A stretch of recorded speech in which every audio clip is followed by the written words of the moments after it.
Good evening friends, स्वागत है आपका अपने ही चैनल द स्मार्ट ज्ञान अड्डा में। जी हाँ फ्रेंड्स, आज बात करेंगे HRA की, हाउस रेंट अलाउंस। जी हाँ साथियों, बहुत बड़ी दिक्कत हो रही है हाउस रेंट अलाउंस के विषय में, और हज़ारों शिक्षक को सही हाउस रेंट अलाउंस नहीं मिलने के कारण उनको सैलरी कम मिल रहा है। इसकी बात करेंगे पूरे बिहार में कहाँ के शिक्षकों को कितना HRA मिलता है।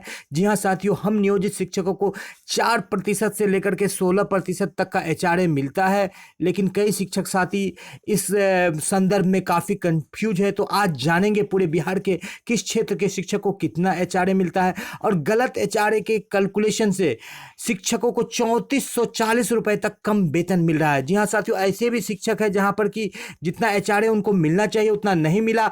जहाँ मिलना चाहिए 16% उन्हें मिल गया 4%, और 3440 रुपए उनको कम सैलरी मिली। जी हाँ साथियों, तो HRA के मुद्दे पर हमें कंसस होना चाहिए और हमें जानना चाहिए कि हमारा HRA कितना है। यदि उतना सरकार नहीं दे रही तो उसे लेना चाहिए।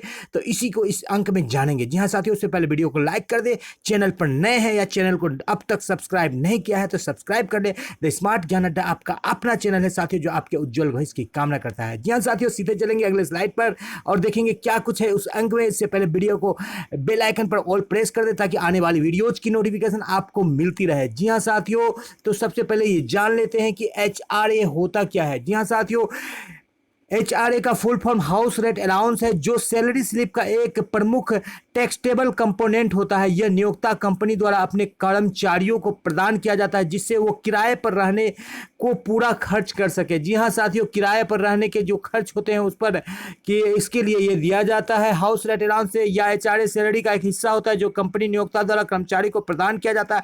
जो लोग किराए पर रहते हैं उन्हें टैक्स बचाने में मदद मिल सकती है। क्या आप भी HRA कटौती के जरिए टैक्स बचाने की तरीके खोज रहे हैं? HRA के सभी प्रमुख पहलुओं को समझने के लिए, जी हाँ साथियों, यहाँ पर टैक्स की बात की रही तो बात हो गई कि HRA क्या होता है। तो HRA ये चीज़ें होती है साथियों जो कि हमें मिलती है हाउस रेंट अलाउंस, यानी कि किराए पर रहने के लिए जो राशि हमें मिलती है वो HRA होता है। जी हाँ साथियों, बिहार राज्य के कर्मचारियों को अब 16% तक HRA मिलेगा। जी हाँ साथियों, ऐसा प्रभात खबर में दिख रहा है न्यूज की बिहार राज्य के कर्मचारियों को 16% तक HRA मिलेगा, लेकिन कई शिक्षक साथी नहीं जानते हैं कि 16% तक हमें HRA नहीं मिलता। कैबिनेट के फैसले 7वें वेतनमान के आधार पर भत्तों की नई दरें मंजूर हो गई है। पटना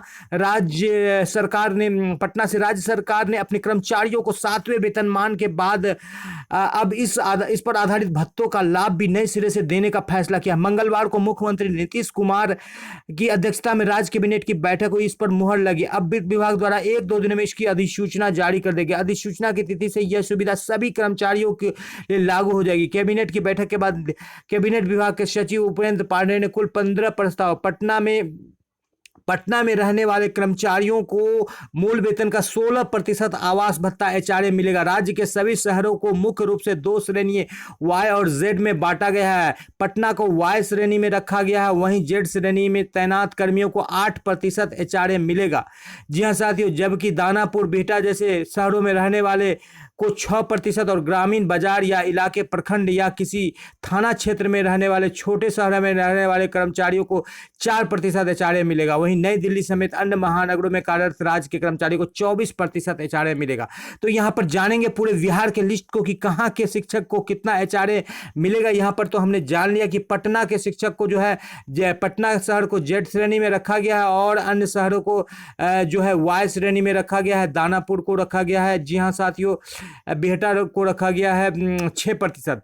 तो देख लेते हैं सबसे पहले यहाँ पर इस वीडियो को स्किप नहीं करेंगे, काफी महत्वपूर्ण वीडियो है साथियों। इसमें कैलकुलेट करके आपको दिखाया जाएगा किस तरह से 3440 रुपए की सैलरी में जो है कमी हो रही है। तो सबसे पहले देख लेते हैं कि 16% HRA मिलेगा आवास भत्ता पटना राजधानी में तैनात सरकारी कर्मियों को। जी हाँ साथियों, इसमें नियोजित शिक्षक भी शामिल है, बिल्कुल नियोजित शिक्षक भी शामिल है साथियों।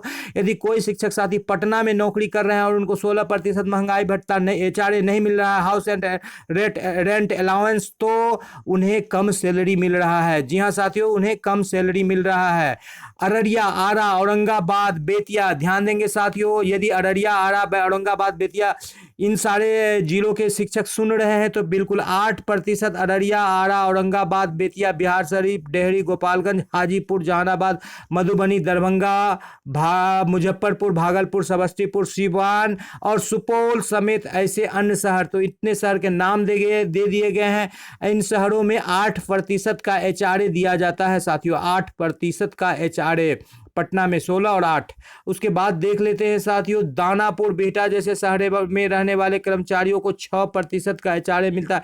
ये छोटे शहर हो गए, काफ़ी छोटे। 4% ग्रामीण बाजार या इलाके या प्रखंड, किसी थाना क्षेत्र में जो 534 प्रखंड है, प्रखंड में आप नौकरी कर रहे हैं या पंचायत में कर रहे हैं तो आपको 4% का एचआरए मिलेगा। और यदि आप पटना में या किसी भागलपुर में नौकरी कर रहे हैं और आपको 4% मिल रहा है, तो भागलपुर में कर रहे हैं आप नौकरी तो 4% आपके जो एचआरए सरकार रख रही है, यानी कि 4% आपको कम सैलरी मिल रहा है। तो और यदि पटना में आप कर रहे हैं और आपको 16 की जगह पर 4% मिल रहा है तो आपको कम मिल रहा है। तो यहाँ पर देख लेते हैं साथियों कि किस तरह से सैलरी में कमी हो रही है।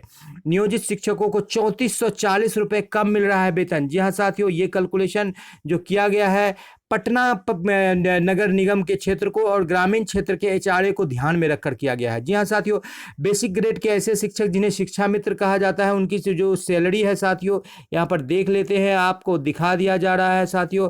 उनकी जो सैलरी है वो अधिकतम सैलरी 28,670 रुपये की सैलरी, 28,670 रुपये का उनको मूल वेतन मिलता है। ये मूल वेतन है 28,670। जो हमारे सबसे पुराने शिक्षा मित्र भाई हैं उनका 28,670 का सैलरी, उन्हीं के सैलरी मूल वेतन को लेकर के कैलकुलेट किया गया है। तो देख लेते हैं बेसिक ग्रेड के शिक्षा मित्र का मूल वेतन जिनका 28,670 रुपये का है साथियों, 28,670 रुपये का मूल वेतन है। अब 28,670 रुपये पर यदि 16% एचआरए उनको मिलना था तो उनको एचआरए की राशि 4587 रुपये की मिलती, कि 4587 रुपये की मिलती है। यदि उनके जगह पर जिनका कैलकुलेशन 4% हो रहा है, जबकि ऐसा है कई शिक्षक साथियों के साथ, तो उनको 1147 रुपये मात्र मिल रहा है। तो 4587 रुपये में से मात्र 1147 रुपये मिल रहा है, यानी 3440 रुपये ऐसे शिक्षकों को कम मिल रहा है एचआरए। ये तो बात हो गई मैक्सिमम टू मिनिमम कैलकुलेशन का। इसके अलावा भी यदि कोई अर्ध शहर में रह रहे, भागलपुर, आरा, सुपौल, दरभंगा, मुजफ्फरपुर में रह रहे हैं और उनको 4% का एचआरए मिल रहा है, तो उनको भी 4% सैलरी कम मिल रही है। आप अपने मूल वेतन से 4% निकाल करके आप उस सैलरी को कैलकुलेट कर सकते हैं। जी हाँ साथियों, आपके लिए ये बड़ी बात है और आप ये जान लीजिए कि किन किन शहर में कितना एचआरए मिल रहा है। एक बार फिर से इस स्लाइड को देख लीजिए साथियों। पटना में जो है 16%, अररिया, आरा, औरंगाबाद, बेतिया, बिहार शरीफ, डेहरी, गोपालगंज, हाजीपुर, जहानाबाद, मधुबनी, दरभंगा, मुजफ्फरपुर, भागलपुर, समस्तीपुर, सीवान, सुपौल में 8%, दानापुर, बिहटा में 6% और ग्रामीण जो 534 जो है प्रखंड के क्षेत्र हैं, वहाँ पर जो है प्रखंड में आप नौकरी कर रहे हैं या 8074 पंचायत में आप नौकरी कर रहे हैं पंचायत लेवल पर, तो 4% का डीए आपको मिलेगा। तो देख लेते हैं साथियों कि यदि आप सैलरी को कैलकुलेट करें तो आपको देख लेते हैं। यदि वहाँ समझ में नहीं आया तो यहाँ पर देखिए 28,670 रुपये की सैलरी, जो कल के वीडियो में बताया गया कि 6% महंगाई भत्ता हमें मिलने वाला है, तो 6% महंगाई भत्ता पर 40% डीए के साथ यदि कैलकुलेट करें पटना शहर के शिक्षकों की सैलरी, तो वो सैलरी 45,725 हो जाएगी। पिछले वीडियो में 45,418 का सैलरी दिखाया गया, तो कई शिक्षक साथी ये बोल रहे थे कि ये गलत है, जबकि उनको ये पता नहीं है कि पटना में 16% एचआरए मिलता है। ईपीएफ वहां पर काटा नहीं गया था, यहां भी ईपीएफ काट लेंगे तो 43,925 रुपए की सैलरी मिलेगी साथियों। लेकिन यदि ईपीएफ नहीं काटा जाए और 6% सैलरी में डीए में बढ़ोतरी हो जाए, तो अब पटना के जो है नियोजित शिक्षक जो शिक्षा मित्र भाई, उनको 45,725 की ग्रोस सैलरी बनेगी और कटौती के बाद 43,925 मिलेगा। अब देख लेते हैं कि गांव के शिक्षक को कितना मिलेगा, ग्रामीण के शिक्षक को। जी हाँ साथियों, 40% डीए पर यह कैलकुलेट किया गया है, 40% डीए और 4% यहाँ पर जो है एचआरए लिया गया है, तो 42,285 रुपये की सैलरी बनेगी और ईपीएफ कटाने के बाद 40,485 मिलेगा। यदि 40% डीए पर मोहर लग जाती है, तो जिसकी की पूरी संभावना है, जैसा कि कल के वीडियो में दिखाया गया। अब इनका भी डिफरेंस देख लेते हैं साथियों, इस सैलरी में कितना डिफरेंस आ रहा है। तो 45,725 रुपये मिल रहा था और 42,285 रुपये मिला, तो 3440 का डिफरेंस। तो आपने देख लिया, यदि पटना के शिक्षक को 4% एचआरए दे देती है तो 3440 रुपए तक सरकार बचा सकती है। वहीं पर अन्य जगह पर जहां पर जिसका ज्यादा एचआरए है 8%, 6% या 8% या 16% एचआरए है, उसके जगह पर 8 के जगह पर यदि आपको 6 मिलता है या 16 की जगह पर 8 मिलता है या 6 की जगह पर 4 मिलता है, किसी भी स्थिति में यदि आपको एचआरए कम मिलता है फ्रेंड्स तो आपका वहां पर सैलरी में डिडक्शन हो रहा है, कमी हो रहा है। आप उसके लिए लड़िए, संघ के साथ मिलकर के प्रयास कीजिए। कई जगह पर जो है पत्र निकाला जा रहा है, कई जगह पर जो है संघ के प्रयास से पत्र निकाला गया है। जो 8 किलोमीटर के रेडियस में रहते हैं जो भी फ्रेंड्स जिला के, वो उस श्रेणी के जो है एचआरए के हकदार होते हैं। 8 किलोमीटर का रेडियस यानी कि 8 किलोमीटर, जैसे आप पटना में 8 किलोमीटर के रेडियस में है शहर से, तो वो आपका जो है एचआरए के, भागलपुर में 8 किलोमीटर के रेडियस में है, आरा में 8 किलोमीटर के रेडियस में है, तो आप उस श्रेणी के एचआरए के हकदार हैं। जी हाँ साथियों, वीडियो पसंद आ रहा है तो वीडियो को लाइक कर दे। चैनल पर नए हैं या चैनल को अब तक सब्सक्राइब नहीं किया तो सब्सक्राइब कर ले। द स्मार्ट ज्ञान अड्डा आपका अपना चैनल है साथियों, जो आपको उज्जवल भविष्य की कामना करता है। वीडियो को शुरू से लेकर अंत तक देखने के लिए आपका बहुत बहुत धन्यवाद। आपका दिन शुभ हो। जय हिंद, जय भारत, वंदे मातरम।